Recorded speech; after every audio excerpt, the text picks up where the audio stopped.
સચિન પોલીસે ગત 8મી જૂનના રોજ નજીબી બાબતે થયેલા બોલાચાલીમાં એકની હત્યા કરનાર હત્યારાને ગણતરીના કલાકોમાં ઝડપી પાડી સળિયા પાછળ ધકેલી દીધો હતો.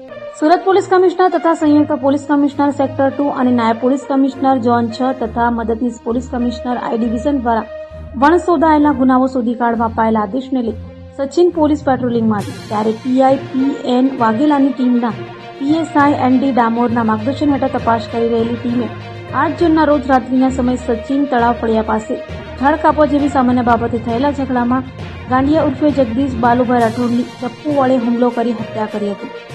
જે ગુનામાં નાસ્તા ફરતા હત્યારા એવા સુરેશ ઉર્ફે લાલો હસમુખ રાઠોડને સચિન પોલીસે ગણતરીના કલાકોમાં ઝડપી પાડી સળિયા પાછળ ધકેલી દીધો હતો. સચિન પોલીસ સ્ટેશન હેઠળમાં આ એક એરિયા છે, તળાવ ફળિયું સચિન ગામમાં આવેલા છે અને અહીંયા હળપતિવાસ જે આવ્યા છે ત્યાં ગઈકાલ રાત્રિના રોજ એક બનાવ બનેલા હતા.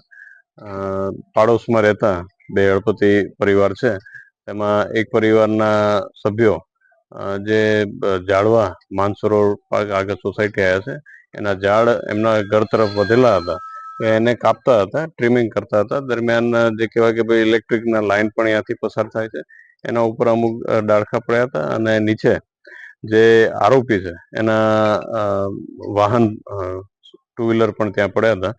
તો આ જે ઝાડવા પડતા હતા એના બાબતે બોલચાલ થયા કે ભાઈ આ વાહનને નુકસાન થશે તો પૈસા કોણ આપશે.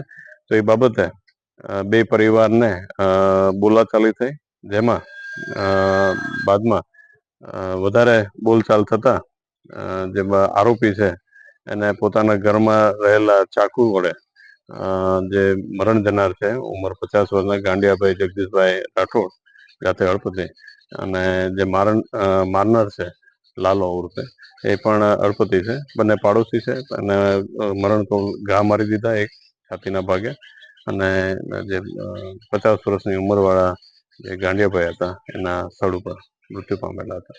Thank you.